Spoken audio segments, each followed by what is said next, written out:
If you're not purging, we advise you to get off the streets as quickly as possible. It'll soon be a war up there.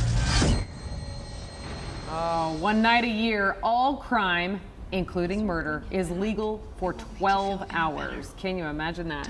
You don't want to imagine that, do you? No, this is a sequel to last year's The Purge. So always the question, is the second one as good as the first? That is a great question, and I think this is a different case of a franchise that is built on a concept rather than a story. So basically each movie in this franchise is going to be completely different than every other movie in this franchise, because it just takes place in kind of the conceptual world where all crime is legal. Now I think to myself, you know, I might go 10 miles per hour over the speed limit instead of 5. You know, that's what I would do during the Purge. Like, none of this appeals to me. It would be kind of fun to rob a bank, you know? Oh, okay. Just now the we see who Sarah really is. Okay, Yeah. I see what you're doing.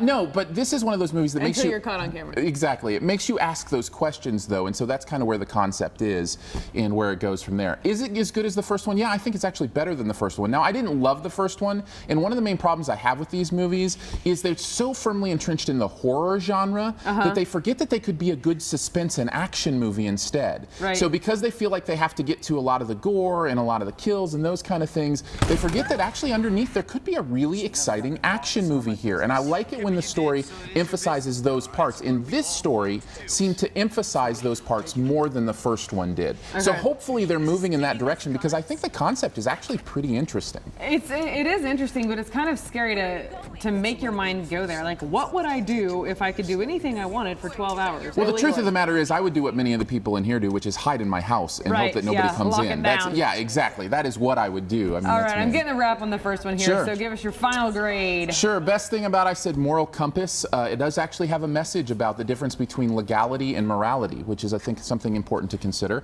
Worst thing, I said, logic crimes. When you really think about it, the concept doesn't actually make sense. It wouldn't actually work the way they say it would work. As far as an overall grade, it's still okay. Not a great movie. I'd say a B-. B-. Yep. All right, movie number 2, Disney's next adventure about second chances, featuring the new dynamic crew of elite firefighting aircraft devoted to protecting prehistoric Piston Peak National Park. That is hard to say. From wildfire. So tell us about this one. Yeah, it comes less than a year after the last Planes movie, and you wouldn't think that would be enough time to really make a good sequel, but this is actually better than the first one as well. And I think the animation in this one especially is a lot better than the first one. There are some scenes with kind of the raging wildfire and different things like that that are absolutely stunning and gorgeous. Now, you have to back that up with a story, and this again is a pretty run-of-the-mill story. So there, I mean, as far as, you know, kids and parents, I think kids will get into this just fine, especially if they love kind of that Cars / Planes universe that Pixar and then Disney has created. But I think adults may be a little bit bored during this one. There's just not much to the story that's new or interesting or anything like that. Yeah, so GPG, I guess, or what? What's the... you know, I think the rating, I'm not sure. I would say PG is the rating, but I would definitely say there's nothing inappropriate, you know, in it for kids that I remember, at least. Although, you know what? I will say, some of the humor is a little more double entendre than I remember Disney doing before. Yeah. There are some of those kind of play on words, you know, play on swear words kind of things that I don't remember seeing that in a lot of Disney movies before. So that is in there, something to be aware of, I suppose.